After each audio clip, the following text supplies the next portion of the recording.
first of all, I just have this slide to just, I mean, this is not a paid presentation to Everything is Tuberculosis by John Green, but if you haven't read this book, I'd encourage you to get it. John, hopefully, we want to advocate, that's a big part of what we're doing here, and so John's been doing some really amazing stuff with tuberculosis, and hopefully he'll be able to support, I'm told that he will, this symposium and resend it to his 2 million Instagram followers. That would be really great. So everything is tuberculosis except when it's post-tuberculosis. Okay, so look, there's some of you, a very small number, that have already completed in the email. It was sort of hidden in the email that you got. So what I'd like you to do now is to scan that QR code. There will be there's some people coming around if you can't scan it for whatever reason. But if you could please scan the QR code, and there's some questions that it'll run you through, and so I'm going to allow actually 10 minutes. Hopefully this will work, and hopefully the internet doesn't crash. I understand that the internet is a bit slow perhaps, so if you do have your own internet and you don't need to log on to Wi-Fi, maybe perhaps do that, it might help a little bit. So Brian and I will maybe just be walking around, and if there's any questions or problems with that, then hopefully we can help out. So if we do that now, and then after this we'll go through and have a bit of a discussion.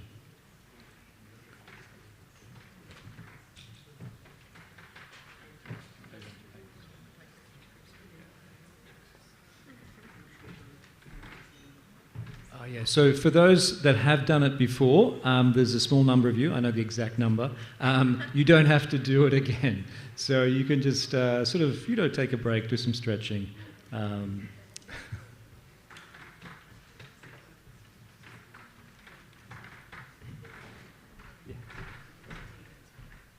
see if we can get you some thinking music.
Can we just see a show of hands who needs more time? Okay.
Between the two.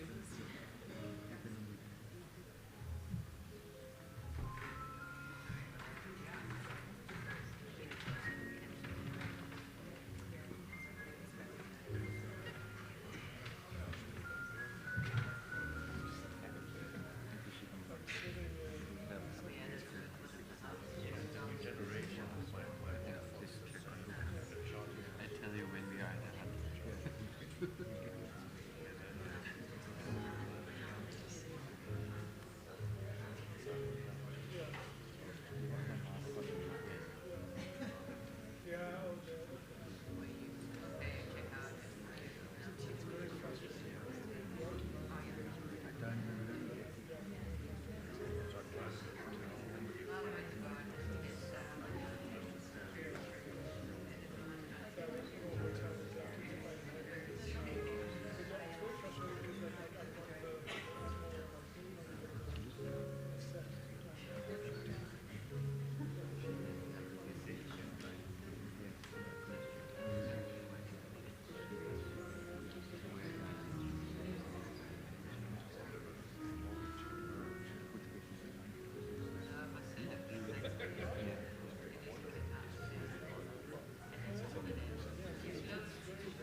Okay, well, thanks so much, everyone, for doing that. For those that haven't finished, if you could...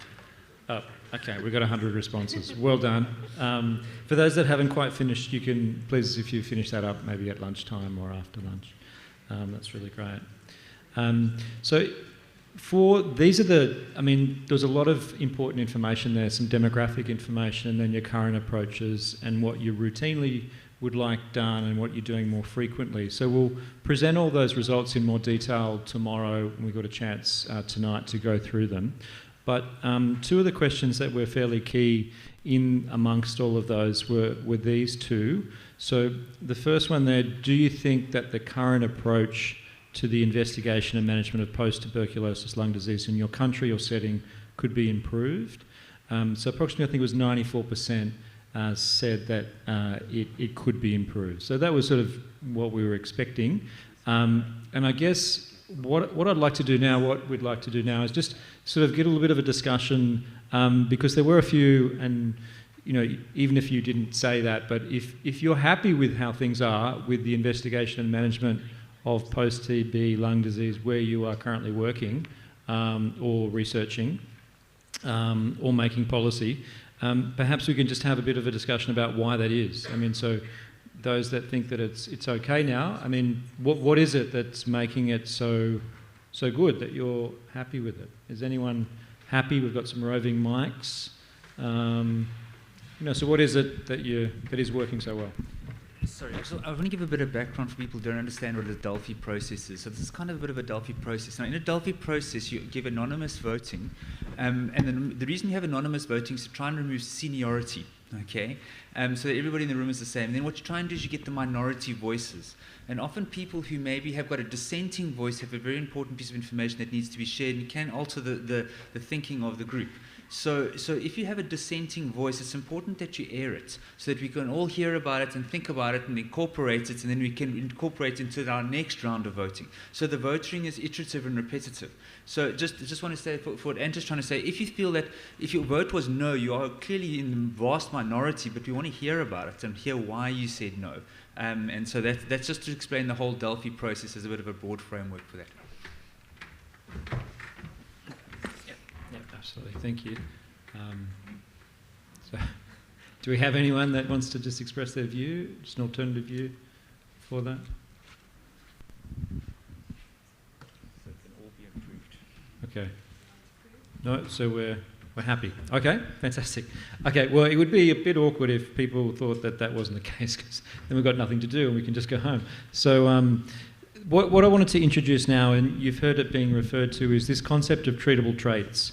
So treatable traits in post-tuberculosis lung disease. That's what we're wanting to sort of do in this, as part of this symposium, in this DELPHI process that Brian's just outlined there. So as Brian said, there are different rounds, and in this round we're talking about, there's 3 rounds. So we know that in the 155 million TB survivors that there's a complex presentation and complex phenotype for post-tuberculosis lung disease. And so the round 1, which we've just sort of done and we'll go through the results of tonight and present them back to you tomorrow, is to look at the current approaches, what people are currently doing, seeing that there probably is some differences and heterogeneity in the approach for investigation and in the approach to management. And I think we've just achieved, consensus that there is a need, and that's a critical first step here. So that there is a consensus that perhaps things could be improved, and so this treatable traits approach has been used for other diseases, and I'll go through some detail on that to give you an idea for those that aren't familiar. Round 2, which is what we want to do tomorrow, is to come up with a list of 50 traits, 50 treatable traits that are importantly relevant to post-tuberculosis lung disease. So that's the key point. They're relevant, clinically relevant to PTLD. And what are the tests and measures to identify those traits, and what are the treatments that are available for each of those traits? So we basically want to expand a list that we've already started, in fact, and that's round 2. Round 2 will also just look at some of the reasons that people might have to prioritise one trait over another. And then round 3, which we'll be doing in the workshop, which is on Wednesday, for those that are interested, you're most welcome to come to that, is to try and prioritise those traits. So to sort of, instead of having all 50, we sort of narrow it down based on 5 different priorities. And we'll go through those. So each group, we'll do it in small groups, in 5 groups, and each group will have a priority by which to allocate those traits. So it might be the strength of the evidence, for example. It might be the prevalence of post-TB lung disease for that trait in different settings. And the objective of all of this is to come up with a list, a shopping list, if you like, of 25 traits that are relevant, that people think are clinically relevant to post-tuberculosis lung disease. And for each one of those traits, there's an identifiable way of which you can measure or come up with that trait to diagnose it, and there's a readily available treatment for that trait. So we think that'll be really useful, and then there's different ways in which we might be able to implement to teach that and have it sort of clinically relevant. And that might be an app, it might be a laminated card, it might be an online resource, and that's been done for other conditions. Okay, so the DELPHI round 1 is the idea that there is room for improvement to the current approach to managing and investigating post-TB lung disease, that we're all working in and living in different settings, and that there's a different level of expertise. So some people might be very experience with investigating and managing post-tuberculous lung disease. But in many settings, that's not the case, and it might be someone with, that's only just recently finished medical school or nursing school that's dealing with these patients, and they just don't know where to start. So it's be really useful to have a toolbox for them. And there's also differing perspectives on what's important, isn't there? We've heard that already today, that there's the perspective of the clinician, there's perspective of the TB survivor. It's really important to hear their voices as well for what they believe is important for policymakers and national TB programs. And all of that will feed into how you prioritise these traits. Okay, so let's get to the critical question, which is some of you are maybe asking is, what is a treatable trait? So a treatable trait is a characteristic or a risk factor that can be identified phenotypically or clinically, and in some cases endotypically with biological tests through validated biomarkers, which merit treatment if present. Okay, so traits can be easily measured. So that could be something really simple like a body mass index. So you can measure the height, you can measure the weight, and you can calculate a body mass index, and that could be a trait. So you can then figure out if someone's underweight or if they're overweight or obese, and that could be clinically relevant to the condition that you're talking about. And there could be interventions for that. It could be nutritional supplementation, caloric restriction. There's lots of different things that you could think of. It could be identified by a clinical assessment. So that could be chronic bronchitis. So that's from taking a history, isn't it, and having a chronic cough for more than 3 months. That's chronic bronchitis. It could be found by investigation. So that's a chest X-ray showing a cavity, a chest X-ray showing obvious bronchiectasis, or a CT showing bronchiectasis. So that's how you can diagnose it. It could also be by the passage of time. It could be someone with a frequent exacerbation sort of phenotype. Or it could be a change in lung function over time, so a declining lung function in FEV1, for example. So a clinical traits approach is identifying these clinical traits within a complex condition that have available treatments. So it's the opposite of a one-size-fits-all approach. So it's very useful for those chronic health conditions where there might be multiple pathogenic pathways, and we'll hear more about the pathogenesis of PTLD. But there are these different pathways causing disease, we think, in PTLD. And we also know that this is a condition that's very heterogeneous and highly complex. And it's this idea of giving personalised precision medicine that can be customised to an individual patient. It's also a systematic method, so that's useful if you wanted to teach this and implement it, because it's something that can be taught. In identifying these traits in a very specific way, it could be sort of almost protocolised in that sense, and then rolled out to the bigger condition. There is actually a Centre of Research Excellence in Treatable Traits that's based in the University of Newcastle. That's the Australian Newcastle, not the UK Newcastle, with Peter Gibson, who's one of the people pictured there, and Richard Beasley, and Alvaro Augusti, and just lots of people that are, have got the runs on the board for respiratory medicine and have been involved in this for some time, doing it with particularly asthma and COPD. So the three main aspects of a treatable trait. Number one, it has to be clinically relevant. That's the first thing. Number two, it needs to be measurable or identifiable. And number three, as the name suggests, it needs to be treatable. So it needs to have an available treatment option.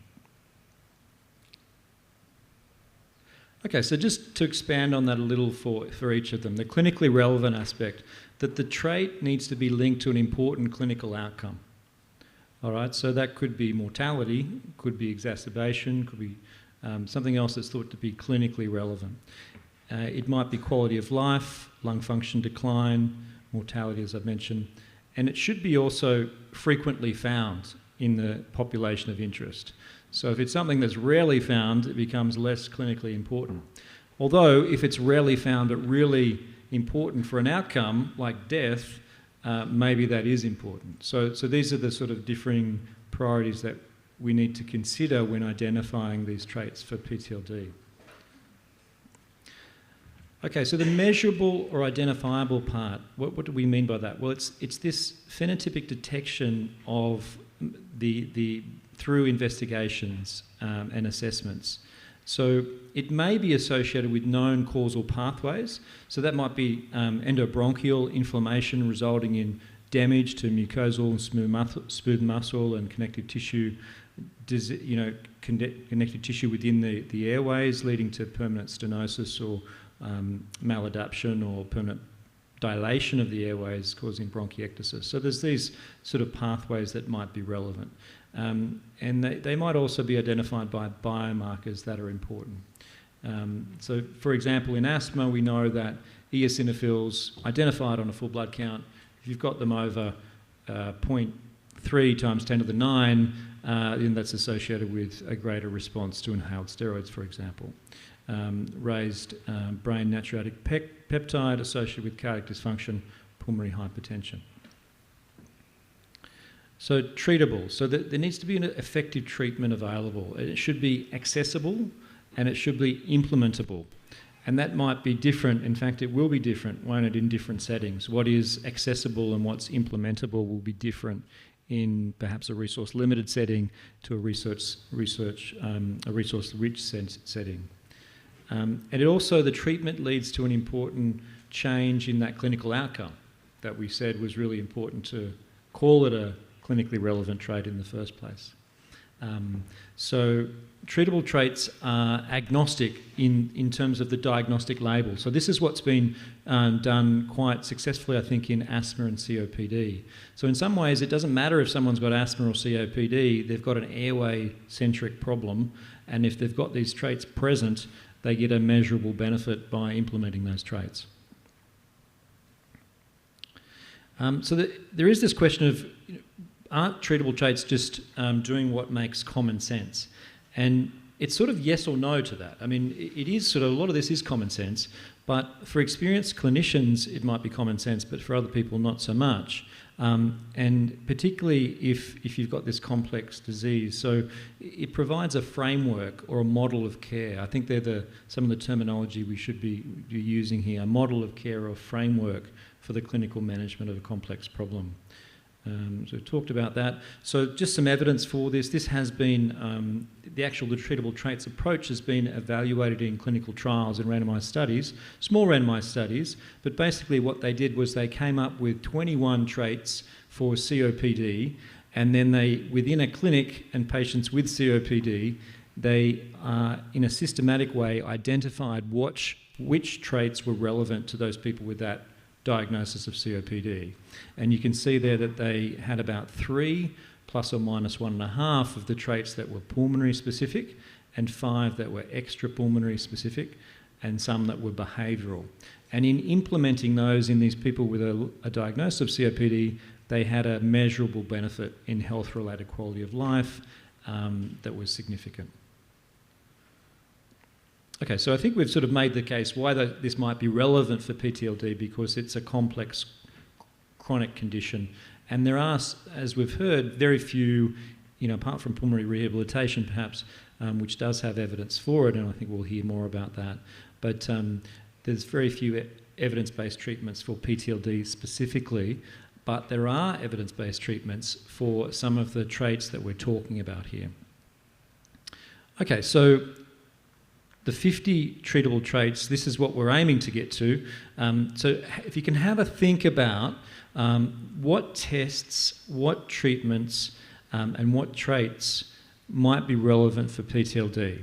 And to help you out with this, we've started the list already for you. If you scan this code, so there should be 34 traits on that that are broken up into pulmonary traits, so those that pertain to the respiratory system. Extrapulmonary, not talking about extrapulmonary TB here, talking about extra respiratory condition, traits that are outside of the respiratory system. and then those that are either risk factors or behavioural traits. All right, so what I'd encourage you to do is to have a look at the ones on that list, and if you can have a think about between now and tomorrow, some of the other traits that might be relevant. And this is where we really need you to get your thinking caps on. And what we're hoping for is to get that list up. You won't be able to edit that list. That's just to look at. You'll be able to add to a list tomorrow.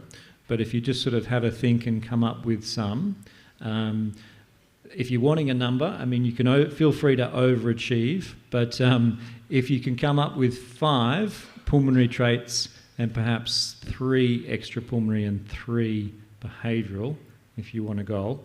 But we'll be happy with 1. Just come up with 1 as a minimum. And then when we do this tomorrow in the second round, you'll be able to add those traits. Okay, and you'll need to add, as you'll see there, not just the trait, but what's the test and what's the clinical outcome and what's the treatment. All right, so you do have to put in all 4 of those.